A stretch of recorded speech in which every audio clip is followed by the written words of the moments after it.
Hey everyone, welcome back to Bros and Shows. I am your host, Josiah, aka Mauler67, and with me, as always, I got my buddy, I got my pal, I got my brother Austin. Austin, how you doing today?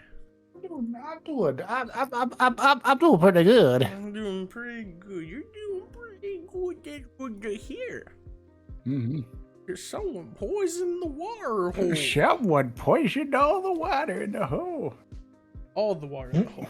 Oh. Whoa. What's going on? Discord has this thing where it will give you like notifications or whatnot when you start streaming. And I didn't exit out of it because I can't exit out of it until someone joins the call or I start like streaming something. And so I forgot about it because I was just like, hey, Austin's here, let's get going. So I had to turn it off. So it's all fixed now. Y'all can see us in our okay faces. And we get to enjoy. But Austin, how's your week been? Do anything fun? Do anything exciting? Do anything Not that really isn't illegal? Whoa. Whoa. I'm always doing legal stuff. Whoa. Yeah. You're the epitome of the legal eagle. Whoa. He's a good YouTuber. He's solid. He's solid. Yeah. So how was... He's also expanding. So yeah. Oh, even better. Hopefully. How was your week? My week was pretty okay. What the heck did I do?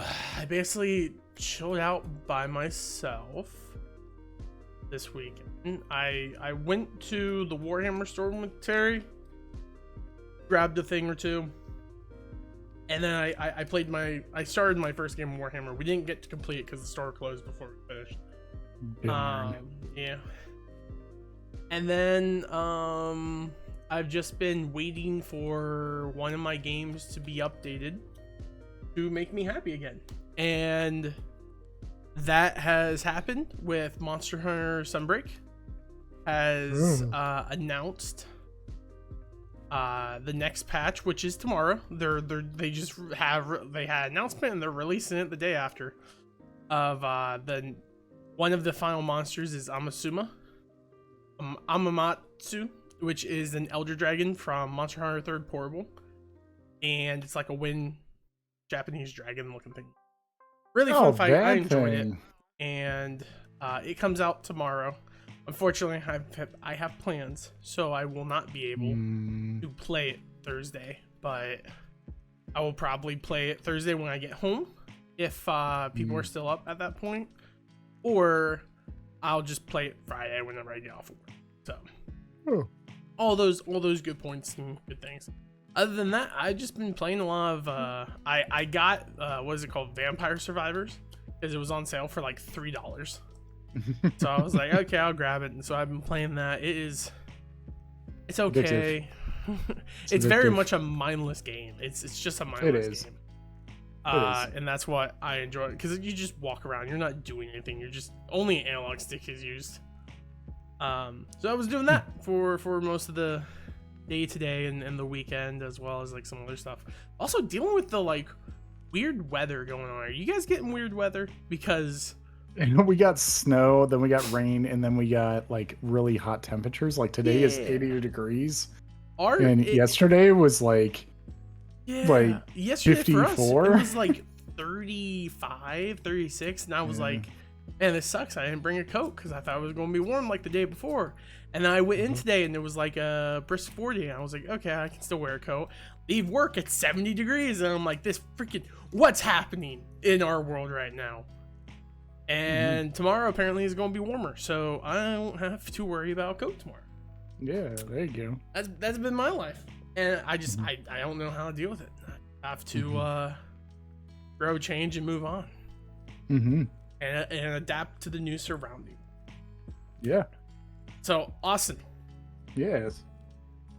This week we are talking about Disenchantment Season 3. It's kind of obvious because we've already done 1 and 2. This is Season 3 of 4, I want to say, of this series right now. Yep. And we get a little more stuff reviewed. not reviewed, revealed, mm-hmm. showed up, and some other things kind of become more useful and whatnot. So, Austin, what did you think of Disenchantment season 3?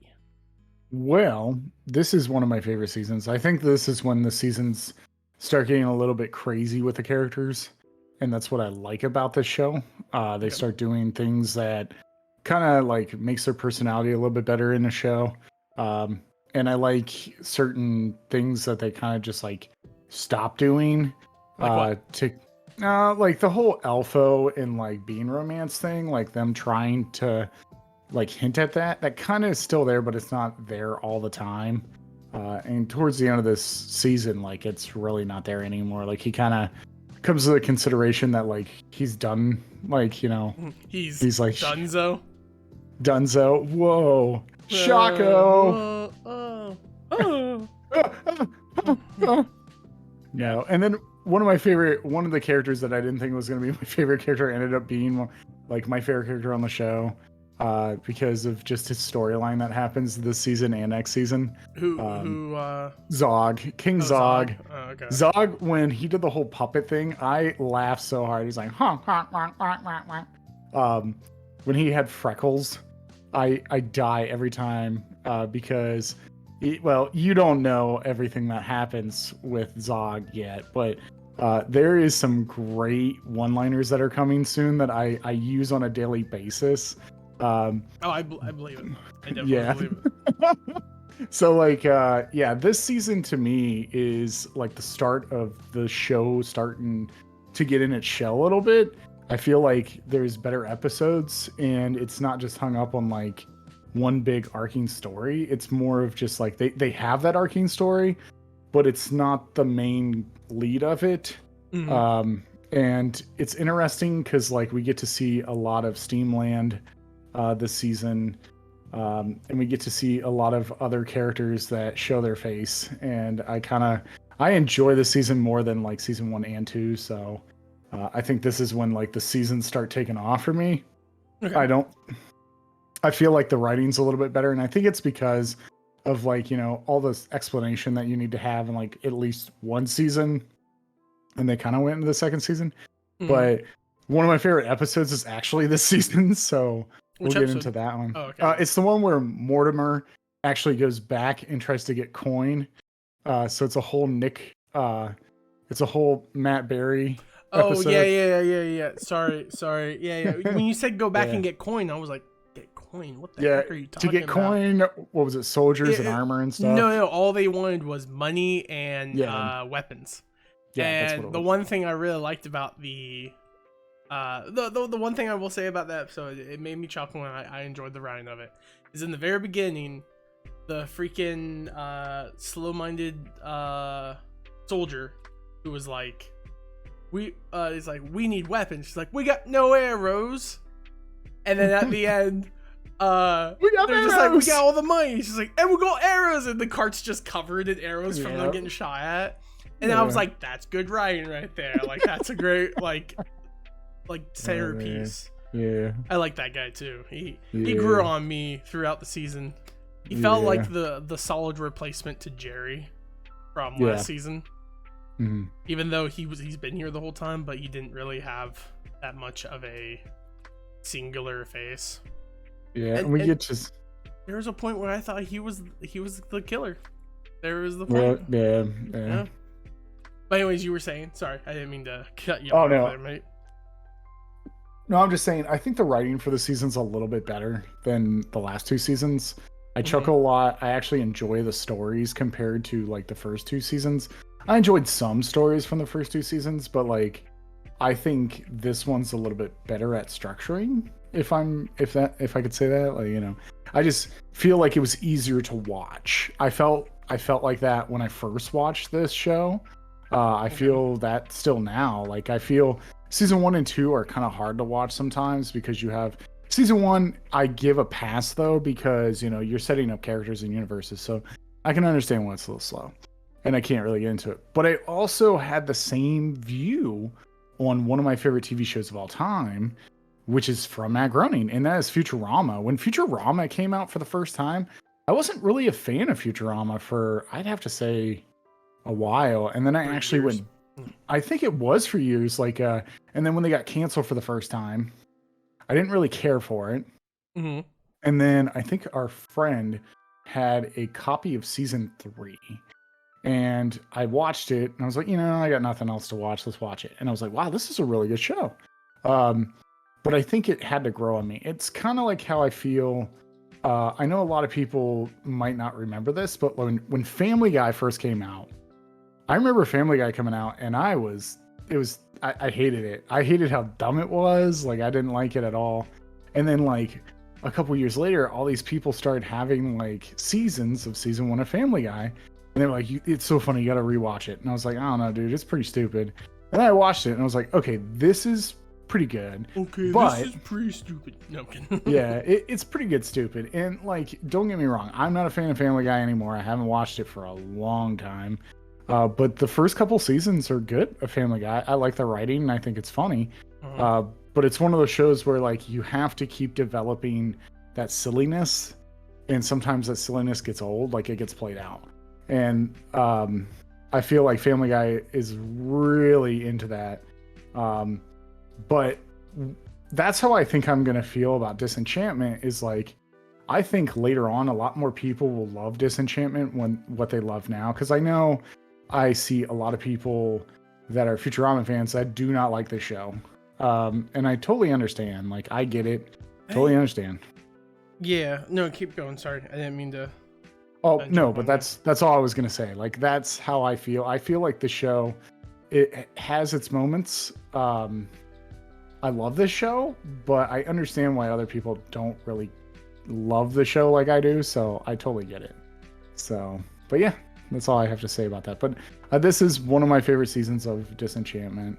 My favorite so far is this season. So, yeah. Okay. Like, have you watched season 4 already? Mm-hmm. Yeah. Okay. Yeah, I've watched season 4. Yeah. So it's all downhill from here, folks. You hear it first. I love season 4 too. I think season 4 is great. You can't change your answer now. Oh, I like season 3 though. Yeah, you can't change your answer now. No, that's good, Austin. From my perspective, watching this, I definitely liked this season a lot. I thought it was pretty solid.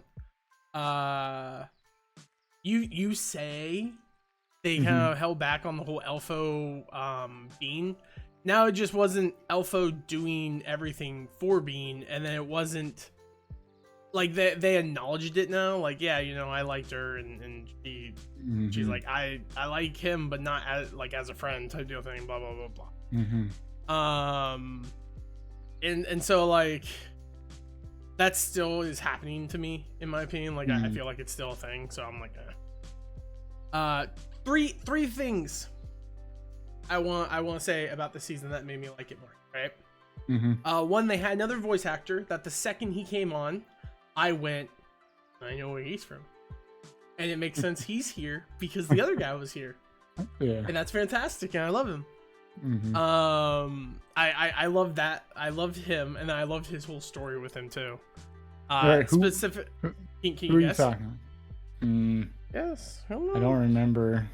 All right, so the like mayor of Steamland, I forget the dude's name. Yeah, I know who you're talking about. The guy that's got the robots. Yeah. So the guy who voices him is in another TV show I really like, and he's in the same TV show as the guy who voiced Jerry.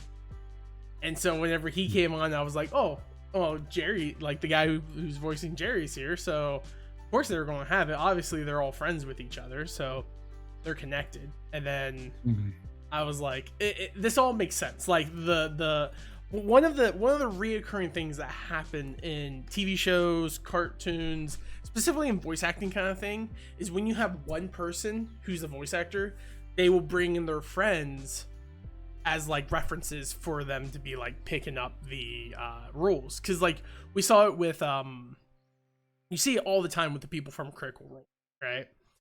If you watch something with Travis William in it, there's a high chance Laura Bailey or Liam Neeson is going to be Liam O'Brien. Sorry, Liam Neeson. Liam O'Brien is going to be in it too, because those three are very accomplished, or like Matt Mercer for the same issue. And then the same thing for Vox Machina, when they did their own TV show, a lot of the extra voices were friends of theirs from their voice acting career. They've all worked with them. So it's not surprising that they all were kind of together. I just really like hearing the guy's voice, because he has a super unique voice. And I'm so used to it from the other show where he kind of talks differently and has a different cadence. In this show, he talks very like calm, casually, and like. So I think I might know what. You looked at yourself in the face. Hey, what's up? You scared the crap out of me. Like, I look through our Discord video and then I just see my wife. She's like creepily looking back. What was also great is that she was slightly blurred too. What'd you say? Oh my gosh. What was great is she was like slightly blurred, so you could tell it was a face or it was a like a person of some sort. And she like walks in, has a look of like she realized that she's on camera. that was actually pretty great. Yeah. So I can't sleep tonight. So can I guess what show that guy's from? It's pretty easy to guess because he's kind of like the poster child of that show. Oh, okay. Because I'm thinking you're talking about Matt Berry's friend. Am I correct? Matt Berry's okay. Is it the kid, the guy that played the mayor of Steamland? Is he from IT Crowd? Yeah. Okay, he's the main character. Yeah. Oh, okay. He's not the main character. It's the IT Crowd is very much like think of it like a Always Sunny in Philadelphia kind of setup, where it's the three main characters, and then you also have Matt Berry in the show as well, and it's all kind of that way, set up in that way. Do you need something? All right, I'll be right back. Give me 1 second. Okay. So go ahead, just ramble along, and I'll be there. Okay, no, that's fine. All right, it's our normal Josiah rambles time as Austin goes and takes care of his wife. Hurry up. And so Austin is heading off. He's going to be back in a little bit. As always, this is filmed in front of a live Twitch. Like, Austin has a life, I have a life. Austin has a wife that's pregnant now, so it's like, ugh. She was already needed to begin with, but no, I'm kidding. She's a great sister-in-law. Anyways, Austin's totally right. The characters from It Crowd. I've expressed to Austin that I want him to watch It Crowd. I think I'm going to make him watch it after this, because I didn't realize how many of the actors and actresses in this are part of it. Because like the It Crowd has, I'm just going to look up the cast of It Crowd, because then I have. Yeah. Okay. So it had Richard Ayoade, who is playing the mayor of Steamville. Matt Berry, of course, plays the pig. And then they also had Noelle Fielding. I can't say. Sorry, I haven't actually said their names before. But they're amazing in the show. And whenever Matt Berry was in the show and Noelle was, I instantly went, oh, dang, okay, maybe I have to get Austin to watch this. And then once he came along, I was like, okay, crap, nope, going to have to force it, because it's all on Netflix. That'll be easy find and easy watch. And I don't think it's not like a typical sitcom where you find on CBS or whatever at that time. So there are only 10 episodes a season, I think, but there's a couple seasons to it. So that is one thing. Plus, me and Austin are big Matt Berry fans. So it would be very easy to get him to watch a show if Matt Berry's part of it. So it is what it is. But yeah, whenever he started talking, I instantly went like, that's him, right? And so I looked it up, sure enough. So this season, that instantly made me really happy with this season, just to have him kind of involved, because I do find him very, even though like in the It Crowd, and even not so much in this, like if you only heard him in this, comes off as very charismatic. he's kind of like a dry comedy kind of deal thing, and I love that. He just handles it so well, and it just flows so much. Actually, today I watched it was a TikTok video of him on like a comedy show, talking and doing all that stuff, like discussing it, and it just rolls off, man. He's hilarious, and I love it, and I love the fact that he is part of this show, so I'm pretty excited for that. I find it funny that Austin said that Zod was his favorite character this season. That is hilarious to me. Hey, Austin. Hey, Austin, I'm back. Welcome back. From the I went on for a little spiel about the 3 people from It crowd, so you know. Better Call Saul, LOL.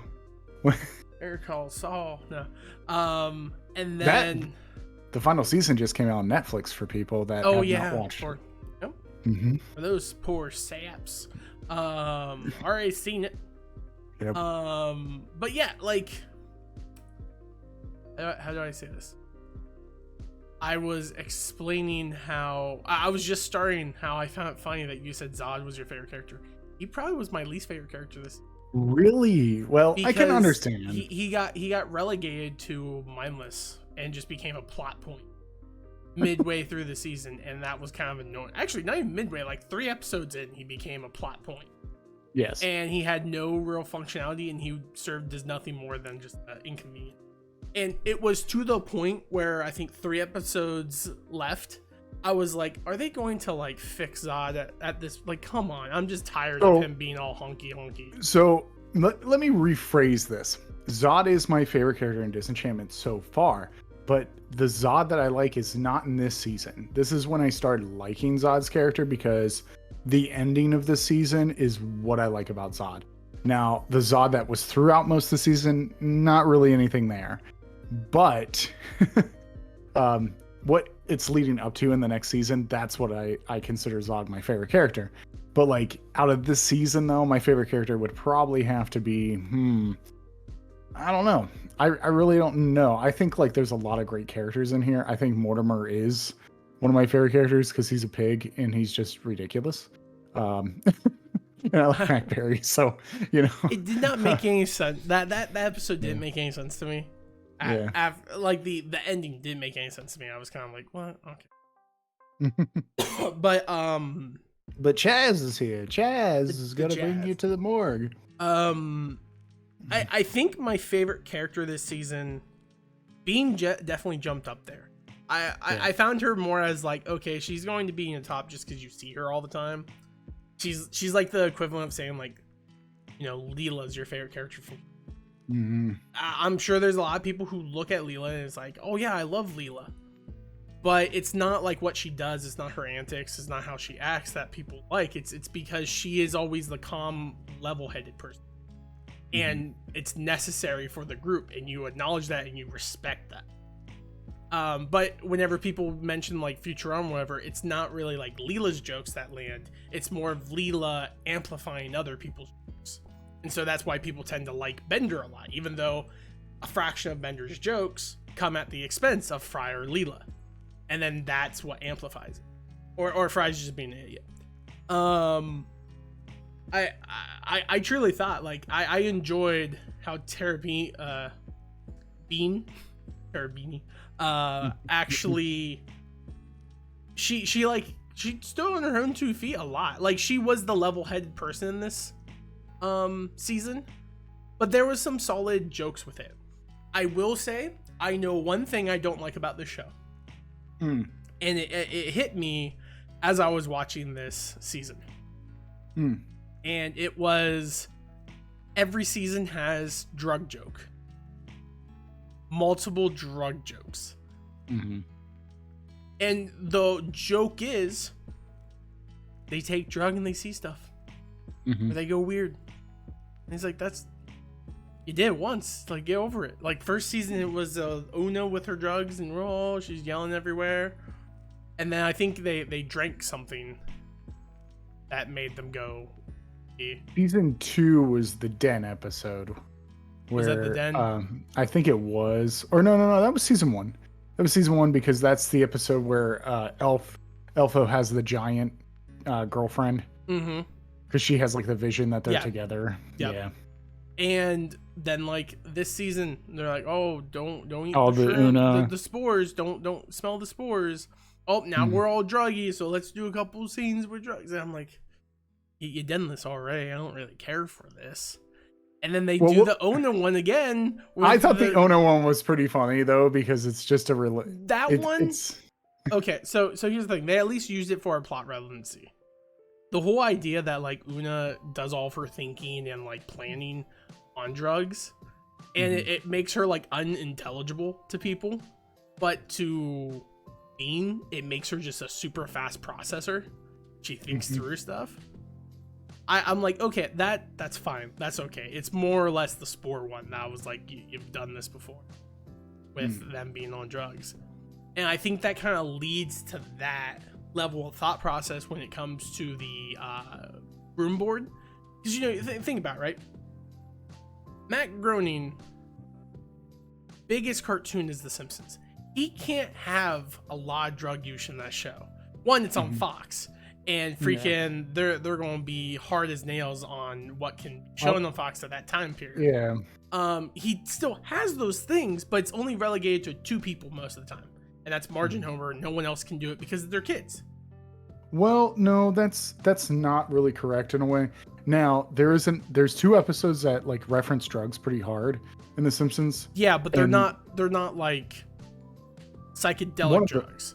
The only psychedelic drug that is like even presented to the kids at any time was when Lisa takes the happy pills and she starts seeing like everything being happy. But that's not like really her being like stoned out of her mind, as more of like what the drugs kind of like affect her mental output. Yeah. It's not like she's like hitting up heroin or something like that and then just going hard. Oh yeah. Yeah. These characters, granted, I understand there's a big difference between all these types of things, right? But when you have a show like this, that the characters are full adults, it's medieval times, so like social pressures of like today's world is not prevalent. They're allowed to just be more unhinged. But maybe not so many jokes where it's just the fact that they're like drugged and we get some weird psychedelic videos. Like I was kind of like, all right, get on with it during that. Get on scene. With it now. I can totally see that. That was my own. That was really the one thing that I'm like, that's my only. Oh no, there's another thing because it's showing up right now. The other thing I realized that this show does a lot, that is, I would say, grading to a degree. And it's not terrible. I know some people probably like it. What they'll do is they'll introduce a repetitive joke, and then the joke will repeat over, and then end. And then the joke was just, they did it like 7 times, ha. Because like the whole honking thing, whenever Honk and Shaco meet, and they go, huh, oh, ah, oh, like over and over, it's like, I realized this show does that a lot. With like characters being seen or characters finding something, be like, okay, yeah. Or like, for instance, when they're in the mirror labyrinth, and there's like a solid 20 seconds of Alpha just running into a wall and then turning around, running into another mirror, back and forth. And I'm like, I get it. He can't navigate. You could have shown this like 3 times and been done with it and then moved on, but you did it like 10 times and you just had a character over in the background just laughing the whole time. And I'm like, I get the joke. It's not like too many times. And I feel like the show does that a lot. I feel like I could go back and watch a lot of episodes where there's just the reoccurring joke, like the singular in the moment joke that happens and happens and happens and happens, and then they're done. And it's like, okay, wow. It's not even like a reference joke. Like one reference joke that they keep making, and it's now to the point where it's funny to me now, is the flaming arrow. Just like everyone gets shot and hit. It's just like, who did that? Oh, who did that? Oh, like that has officially made me laugh now. This kingdom's never had a queen before. Like it's It's like, honey, you're sticking out the door. Don't tempt fate. Who did that? Who did that? The funny thing is, there's a side of me that wants to believe, right? And this is going into like theory territory or whatnot, that Dreamland is full on like a straight up curse, and that everyone in Dreamland actually is immortal and they don't know that they are. Because the reason why I feel this way, right, is anytime someone becomes self-aware, arrows fly at them. Like the one guy who came out of the window and like points out an inconsistency whenever they're going to burn Bean, or maybe that was last season or this season when he first got shot. And he's like, have you ever noticed that like no one really has consequences here? Like everyone's and then he falls and dies, and then like, oh, who did that? And then he was out just talking about the actual situation. His wife came out pointing out that he was doing what he did prior, and then she gets shot for doing it, and then he points out, hey, who shot that, only to get shot again. And I'm like, what's going on here? And then further, whenever her brother gets the Book of Zod, all the kings of Zod looked just like Zod. They just straight up look like Zod, but his brother was the only one who looked different. No one else looks the same. And he just so happens to be the one who gets poisoned. And now it's like, oh, all the kings go mad, is what they say. Or why it shows up, like, he's like, oh, this one died because he was all by himself, blah, blah, blah, blah. And so I'm like, is everyone immortal here? And the idea is that it's all like a Dreamland type deal thing where they're locked in an endless dream and it's all that setup. And there's a lot of like question mark things when it comes to the series though, and you could sit here and kind of compile all the things to like be like, well, this could be this or that could be that. But as one thing, obviously there's something happening in Dreamland, and I think it's very obvious now. The terminology of disenchantment is this idea that Dreamland is enchanted with something that is affecting it, because as we know now, this used to be the realm of the elves, and they put a curse over the people whenever they got conquered, that whoever sat on the throne would be cursed. And what's another term for a curse? Enchantment. And so the whole idea is that they're trying to break this enchantment, aka disenchanting. It's meta! Kind of like how Futurama is all about the future. Whoa! We cracked the case, Johnny. We did it. They rerouted me to Friendster. Joke from the past. Joke from the past. Dane Cook. Yeah, sorry, I didn't mean to go on a tangent there. That was just something that I realized. I was like, huh, this is a lot of that. But yeah. Anyways, Austin, you were saying of something at some point.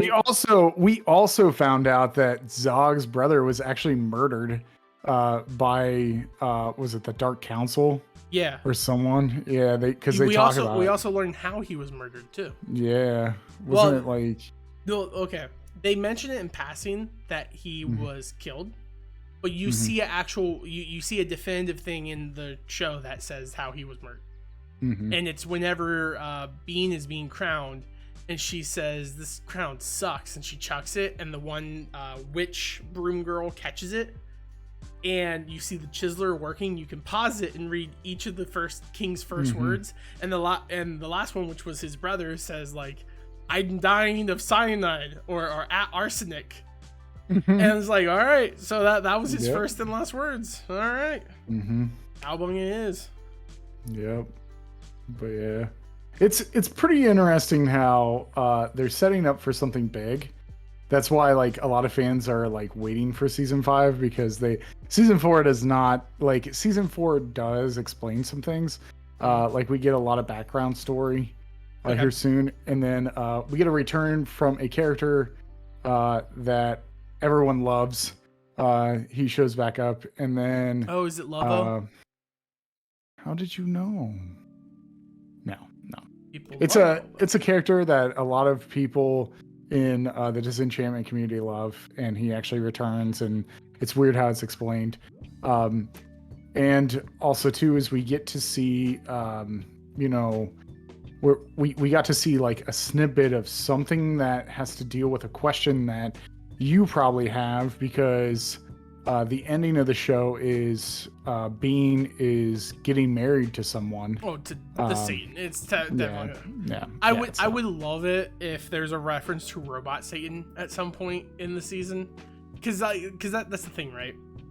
There's two things I want them to do a reference to if they ever show things, right? Is Futurama characters reference those, and we've seen them. They're willing to do it with the Farnsworth Avenue, and then with Fry and all of them showing up in the one cutscene of it. I would love to see like Robot Satan somewhere in the season, or I would also love to see Devil Ned at some point. Don't know if that's going to be a thing, because that's the thing, right? Anytime they do references to any of Matt Groening stuff, it's always Futurama and not The Simpsons all that much. And I think it's because The Simpsons are owned by 20th Century Fox. And if it's not Fox presenting it, then they may not allow them to character like this. That's what I assume. I could be wrong. That's just what I think. Because I never see Simpson references other than like borderline references, you know, like a can that says buff instead of duff or something like that. But when it comes to Futurama, you straight up see the characters of it. And also one of my favorite jokes from Futurama, when Bender walks down the dungeon and he sees a kid and his dog chained up against the wall, and the dog's like, "What time is it?" Like, Adventure, he's like, "Shut up!" And he walks out, because he voices Jake the dog. Yeah, Jake the dog. But, like, you don't see, you know, Simpson references that much. So I assume it's going to be Robot Satan if he's in there. And apparently she's getting married to Satan, or the devil, or whoever this is. Makes sense, because that's probably part of the deal that her tier Dagmar had, was like, "Hey, I'll give you these unholy powers," or something like that, or whatever she got from them, like an army or whatever, and I get to marry your first daughter. Yeah, done, or something like that. I don't know. It's something to that degree. The one thing I will say that I like that the show has set up in this season is a multi-layer enemy setup. Because before, during the first season, there was no enemy. There was no issue. It just was more or less like, oh, Zog's kind of the enemy. Like, he's trying to, like, kill Alpha, and you don't really explain. And then they're like, oh, we got Dagmar. That's all we want. And then season 2 is like, Dagmar's bad. Dagmar's bad. And I was really worried whenever this show started. Like, when this season started, I was like, if it's going to always be Dagmar's bad, I'm going to get bored. She's going to become like the Team Rockets of the show, where she does something evil and then she gets repelled. But now, like, there's all these different branches of bad guys. Like, you have the Steam Land bad guy, you have the evil cult, like the weird orgy sex cult people. You have Dagmar herself. You now have the orcs, which obviously the orcs just want their brother back. Like, that's all they really want. Yeah. Because I'm basically calling it that, like, Elfo is either half orc or he's half Trog, and that's going to be the truth of it. Because the funny thing is the Trogs he has a lot more similarities with, and they're the size of an elf, so it would make sense. Plus also the Trog's nose kind of points up, like it's smashed. And that's how Elfo's nose is, but no other elf has that. So I assume, like, oh yeah, he may be a Trog. He could also be an orc, because orcs also have that. And I think it would, for how they set up with, like, the orc queen being like Elfo, like all confused and whatnot, and the fact that they came there seeking Elfo, and they're like, oh, you want Elfo, and they got him. They didn't kill him. They just took him away. I'm like, obviously they're getting it for them. Like, that's the whole thing, which is stupid. The whole concept of that is stupid, because the queen helped them escape. The queen could have sent like could have went there herself and like just openly talked and explained things. Explanation would have solved that whole issue, and it wouldn't have had any problems. Well, actually, in season 1, we actually got the biggest hint of all. And then after I heard that hint and then watched season 3, I got Elfo's parents like right on the hammer. But I'm not going to say the quote because then you'll know. But I'll say it next week because you will this week when you watch the new episode, the new season, you will find out who Elfo's parents are. Specifically his mom. His mom. Yeah, because his dad is dead. No, he's alive. No, he's dead. No, he's alive. No, he died. No, he didn't. Remember? No, he died. I remember him dying. Remember, he's like, I died, and they're like, oh, I got to the berry the berry didn't work, and then later on, he's like, oh, I'm still alive. I don't like right at the end of the episode. Yeah. Yeah, he lived. I haven't seen him at all, so I assumed he was dead. It's weird. Well, he was in one of the episodes this season. Was it this season? No, it was last season where they were doing the emergency meeting. Yeah. And the elves and everything. His dad was there. Because that was that episode. Because they were doing the emergency meeting because of the water. Right. But no, he's still alive, if I'm correct. I'm pretty sure he is. Because I remember totally in the newest season he talks to Elfo. In the newest season, if I remember. I was so sure he was dead. Because the whole sad thing about like Elfo getting back, it was too late. And then everyone, like, he just asked everyone. So I was like, all right, he's dead. So yeah, I don't know, man. I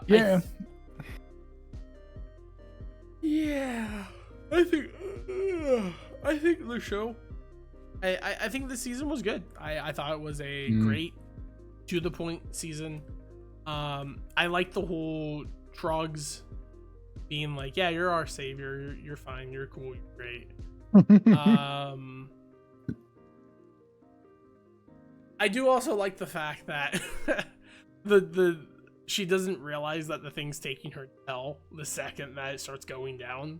Then again, she also, I guess she didn't know that it was going down because she's never been in one before. And then the mom's like, it's going down, down, down, down. It's like, yeah, going to hell. We okay, go got it. Yeah. And Lucy's head is decapitated. Lucy dies. Yep. Which, when that happened, my brain went, of course he's going to die. That was a stupid way for him to die, though. I'll be honest. It was a dumb way. Granted, it is probably one of the 2 ways I have chronic Call of the Voids in my life. Like, you know what I'm saying, right? Yeah, like, it's like you know, whenever you're what driving, if you got stuck? It's like whenever you're driving and your brain's like, I could just yank the wheel into a gosh dang bridge apartment and die. And take anyone, like, just die. Like, no one would know. Oh, the reference. Or like that will come to me. I'm like, what if I go to step out of this door, right? And suddenly the elevator just goes and I just cut in half. Or I smash. Like, it would happen instantly. I would not know. I would be done. And then my brain thinks, like, what if it gets stuck between 2 levels? And I have to make the decision. Try to get out or stay in there and hope that they can fix it and I don't fall to my death. And it's like, what if I start trying to get out and then it gets me halfway through and I become a streamer full time at that point. So that's really weird. Do you have those a lot? Like, do you get that? Like, any normal person gets those things. Those like call to the voids. Yeah, because that's part of the things I don't really get call to the void. I have this thing called impending doom. Yeah, that happens to me. It's very similar, where you just get that feeling like it's like I could die right here. Well, I've had like a near-death experience before when I was a kid, and it has like. Awesome, we lived with our dad. We all both did, Duncan. No, actually, this happened in like 5th grade. Actually, in a lunchroom, I choked on a Dorito, and I couldn't breathe. And it was awful. It was. I remember it was. Was it the sea bud? No, it wasn't the sea bud. Oh no, it was the bud. Because if you were 5th grade. McMullen was that one. Sea bud. The lunchroom's like down in the basement. And see, I'm bringing it back. I remember eating with my friends, and my friends went up to go get lunch, and I had a bologna sandwich with mustard, and I had a bag of Doritos. And gosh, we were poor, man. Yeah, we were so poor. When I rethink about what I ate for lunch at the school, I was like, no wonder I got home and stuffed myself full of noodles. Like, you don't understand. Like, what was it? I watched a TikTok about a comedian, and he's like, see, he's like, you people love spaghetti, but when you're a poor kid, you know you're having spaghetti 5 times that week. There's a reason why in our house we had guaranteed that Thursday nights was spaghetti night, and Friday was leftovers. Yep. Or we get, if we were going to get pizza, it was always Little Caesars. It was never any other pizza chain. $5 cheap, man. Yeah, $5. Or that would be like, I got to go do laundry, and it's like, pizza tonight, yeah. Yeah, $15 will feed us all, And the thing is, and then you're hoping that you're the first one to get to it in the morning, so you get that nice cold pizza. Oh my gosh, sorry, we're going down memory lane.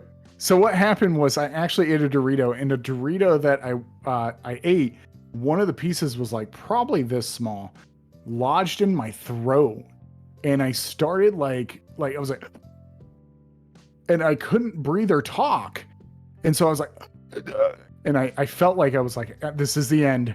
I'm gonna die as a child. It was like, this is it. Out of nowhere, I just get like this big old hug, and this person starts performing Heimlich maneuver over me, and I threw up all over myself.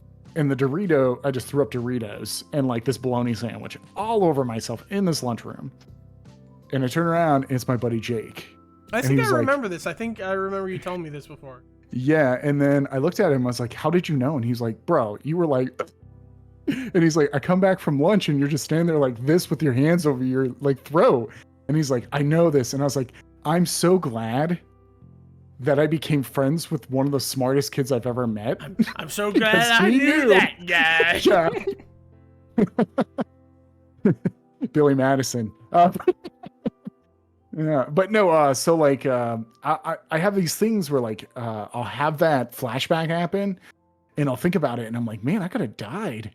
But then I get those a lot when I drive or do anything else. I'm like, oh man, like this is it. This is how old Austin bites the dust. I'm going out. What? I did not know that. Yeah, it was one of those things that like I kept secret for a long time. It terrified me. And Jake actually witnessed like 2 things that I thought that I was like, oh man, I might die here. The first one was that, and that's when me and Jake became really good friends during elementary school. Well, at that point now you owed him a life boon. Yeah, I did. I did owe him a boom. A big one. But yeah, so like I can understand like when Lucy dies like that. I don't know, because I've seen videos like online of like dogs getting their leashes caught, and then like people saving them. Mm-hmm. Like, some people are very ignorant dog owners, and they'll have like a leash, and they'll get in the elevator first, and then they'll let the dog follow them. Yep. And then the door shuts, and then like all these other people are like pulling the collar off the dog, so like the dog doesn't die or choke to death. Mm-hmm. So yeah, it was when I saw that, I was like, oh no, he's dying, he's gonna die, and then his head chopped off, and I was like, but I can't say anything else about Lucy's death, but yeah, they're not going just because here's the thing, right? When he died, the first thing that came out of my mouth was, I'm like, he's coming back next season for sure. Like it's easy peasy. He'll probably come back as something like. It's one of those things that like when they kill off a main character, you instantly don't go like, oh no, I can't believe they killed off that character. It's more of like, and a demon went to heaven. Yeah, a demon went to heaven. Yeah. It's probably hell yes. We're gonna find this little stupid thing out. Like right, like the one thing I kept making a joke about whenever I explain Disenchantment, I'm like, Disenchantment is a medieval Futurama where all the main characters are half of something else. Yep. Terabini is like half demon or whatever the heck Daymar is. We're gonna find out that Elfo is half orc or half Trog, And then we're going to find out Lucy is half demon, half angel. Like, it's going to be like that level of stuff. And then when he died and he went to heaven, I'm like, oh, that's what they're going to explain it. Is he's a demon that went to heaven because he self-sacrificed, which is nowhere in the Bible. That doesn't say jack. God just decides, you know what? I don't freaking care. My only hope is that when Lucy comes back, he brings Jimmy with him. That would be, oh man, that's all I want, because I like him. I like the guy because he's the only character that has actually died. No other character has died. Well, no, his what was it, Zog's night buddy died. Yeah. Oh no. Yeah. Maybe. Because that's the thing, right? Maybe. Because like whenever he's like going away. Jerry. You're talking about Jerry. Yeah, I'm talking Jerry. Yeah, not Jerry. Jerry. Because that's the voice actor of the that's Noel, the voice actor. Yeah, Noel. And well, that's the thing. Like he's like, oh, he went away, and oh, he was killed, and then you see his head, and it's like, oh, it's him. Oh no! And then when they came back, it's like, that's not him, Dad. That's the guy who made that nursery rhyme about you, and that's never addressed again. Like they do the whole thing like, we have to find him, blah blah, and then they don't find him. They find a body with a bullet hole through it. And then apparently the druidess did like killed him, but there's no confirmation that he actually died. There's just this whole thing that like, even he disappeared. If you do confirm that you die in this show, it does not confirm that they're dead though, unless you see them in the other yeah, like they the see underworld. him in the because underworld. Look at Dagmar. Because Dagmar was stabbed in the head with an axe. Oh no! I completely believe she's dead. I completely believe Dagmar's dead. Because there's two things that Dagmar did in this season that made it seem like, okay, she's undead, right? She, one, is able to go to hell, no problem, and she's welcome. I assume she's a demon now. Two, she was eating the brains of a trog. And I'm like, okay, she's like a zombie now. Like, she has been resurrected to fill her part of the bargain with Bean, and she's fulfilling her part of the bargain. And maybe to do that, the devil demon guy, prince dude, made her like a undead slave. Like that's my thought process. And obviously Bean has some form of magic to her, which is I'm all for. I thought that was kind of cool. I'm like, yeah, make her a wizard. Just please don't do the awkward, stupid thing where it's like, oh no, I have this power, but I don't know how to use it. So I'm going to have like this whole episode devoted to trying to learn my magic. And I'm going to cause issues with my magic. Like we see it all the time. Just fast forward through that, you know? Like make her magic be based on her emotions only. And boom. She can't control it because it's all emotion based. And when she needs it, it's a plot device to get her out of issues, because that's what it's being used for right now. That's just my thought process. Yeah, we'll see. Yeah, we'll see. We'll see on that. Yeah. But there's this season I thought was good. I like the season a lot. I think Bean was good this season.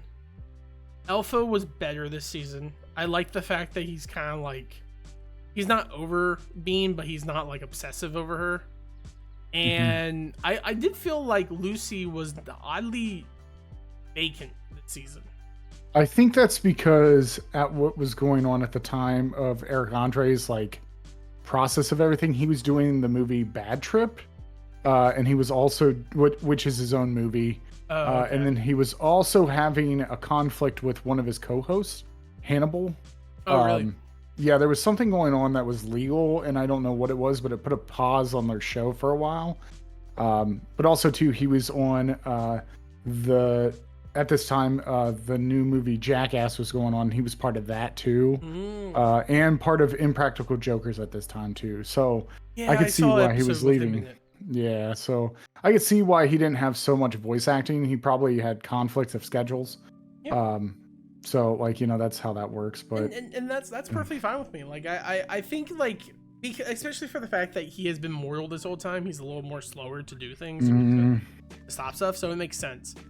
I'm sure he'll be back in Strive in next season. Same with Zod. So it'll be fine. Like the only character now that I'm like, you've overstayed your welcome, you go, is Aardval. It's like he's obviously evil, and everyone just keeps letting him go for every obvious thing he's done. Oh yeah. And I'm like, why has Bean not thrown him out or banished him or something like that? He's obviously evil. He knew about the Druidess's plan, and then it's like, oh no, the Druidess was a double crosser on top of that. Like, she's a double crosser. And I'm just like, just get rid of them both. Get rid of all the old people that was at the weird sex orgy thing. Like, get them out. You don't need them. Like, why are you even keeping them? We need Cisterio. Cisterio's Billy West. I love Billy. Get the girl with the broom. She's a witch. She's a witch or wizard. Yeah, she's a witch. Like she's a wizard. I think is specifically like a male version, and then a witch is the female version. Or I could be wrong about that. That's just always how it's presented. Well, that's how I know. Harry Potter. I think that's how they present in Harry Potter too. But whatever. Like it's tomato. The witch is him witch or whatever it's called, and witch. It's all good. Yeah, they need Usador as a wizard. Yeah, Usador would be great. I would love an animated series of Hello from the Magic Tavern. Yeah. I would kickstart that. I was gonna say one person has done a couple episodes that are animated and they're pretty funny, but they're it's just the podcast. Yeah, it's just the podcast. Yeah. Which that's what I'm saying. Like they could just do the podcast 100% or just make it simple. Hello from the Magic Tavern is what I wanted Disenchantment to be. Where each episode is kind of self-contained. It's them dealing with some weird magical being creature, and it gets resolved at the end of it, and they move on, and they kind of... And later in seasons, they started having a story, but it literally takes them like 200 episodes to move the plot 5 inches, and then they're like, and season 2. Like, that's solid to me. That's great. Yeah. Or it's like what's the D&D podcast I've been listening to? The Tales of the Smelly Dragon. Okay. Which is a Rooster Teeth production. Like it's just people are part of Rooster Teeth, or I think it's Rooster Teeth or something else. But it is just a D&D campaign, and the only reason I ever found out about the D&D campaign, they started making shorts where they were stop slow animation shorts. Oh yeah, you've sent me a couple. I've seen them all over the place. I watched them before you did, because there was a handful. Because that's the thing, TikTok's algorithm is actually really good, despite what people want to say. I see so many things that I care about, and I get very upset or mad when I see TikToks that I'm like, I'm only seeing this because a friend of mine saw this and sent me the one that I watched because they're my friend, and I don't actually care for this type of humor or whatnot, but I know it's here for them. Like I'll see like Warhammer stuff, and I'll be like, it's because Alex sent me the Warhammer video. It's because that.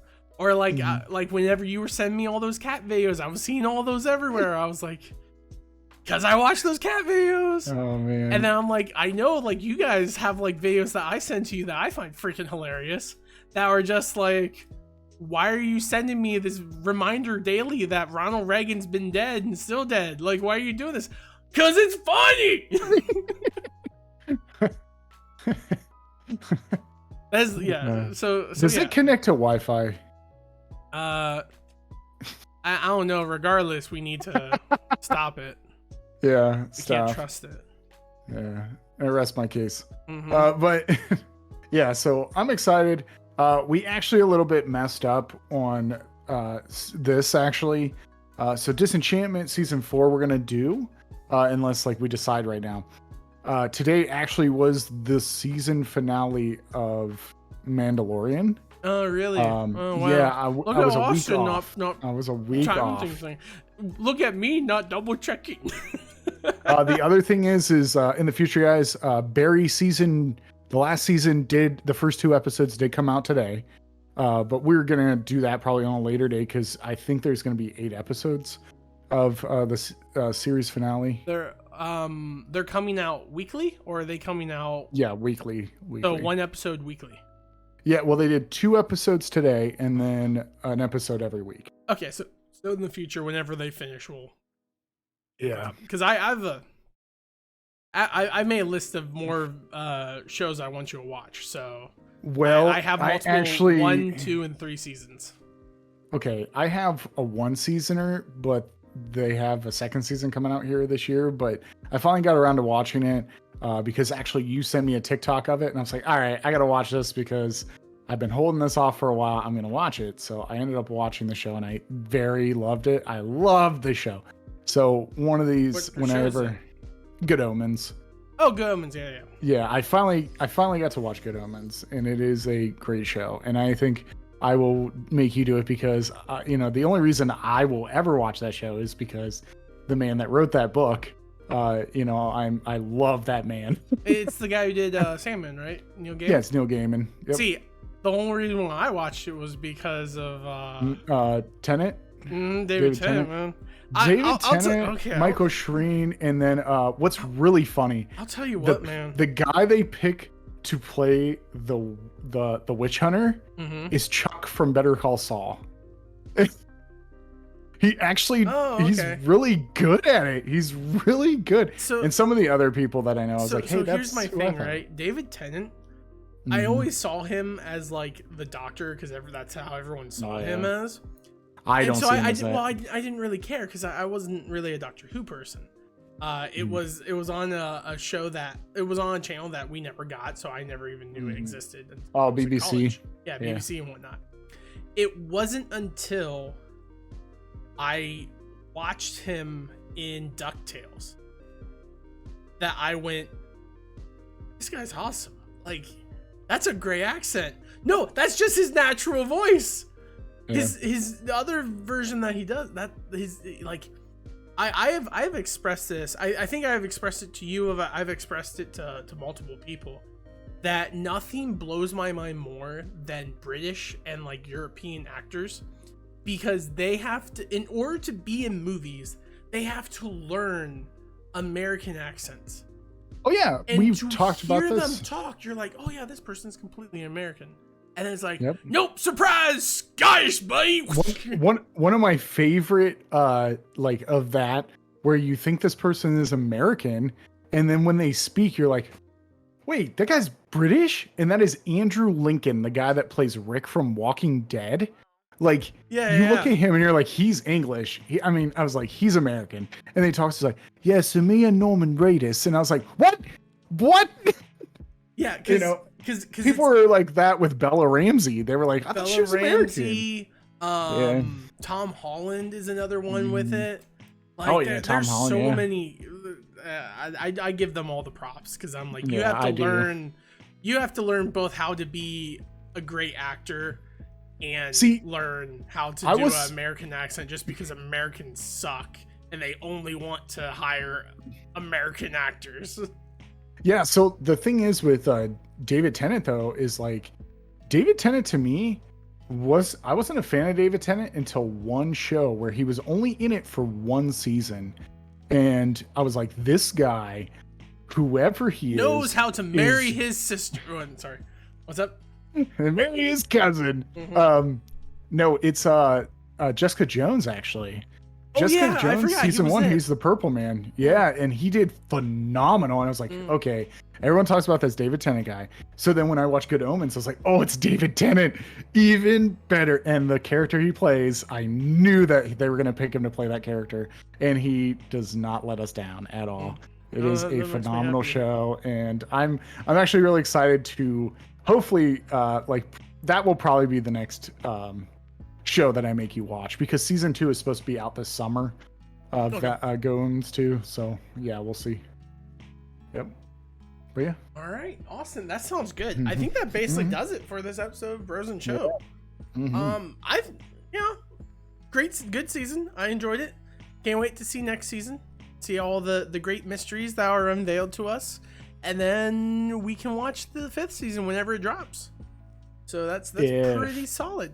If is because good. it is Netflix, and Netflix's algorithm on shows is done by a computer, if I'm correct. Netflix's algorithm is done that way, but there's a lot of other stuff that go into it. Mm-hmm. And the issue that, like, I know that the Sandman got a lot of issues with, like, the algorithm. Like, we haven't been confirmed for a second season yet. Like, we don't know if it's going to happen. And the reason why is because, like, the algorithm system. Mm-hmm. But it's actually, like, a lot of shows, if it's semi picked up, if they've gotten more than, like, 2 seasons, they're probably going to get a couple more. And I'm sure Disenchantment could easily get it. Even if Netflix itself doesn't want to produce it, Growing and whatnot could easily produce it and just fine. And not to mention that Futurama is coming back. They can ride off the coattails of Futurama as well and get additional viewership for that reason. So yeah, I think it's fine for the fifth. Yeah, awesome. So next week we will be watching season 4 of Disenchanted. I had to recheck just to make sure. Awesome. Thank you so much for joining me on this episode. I had great fun. I'm glad you did, and I'm glad that Sydney jumped in to say hi. Well, stare awkwardly and freak us out. Sydney and Chloe. Sydney and Chloe. Well, we didn't see Chloe, so yeah, I know. One day. Soon.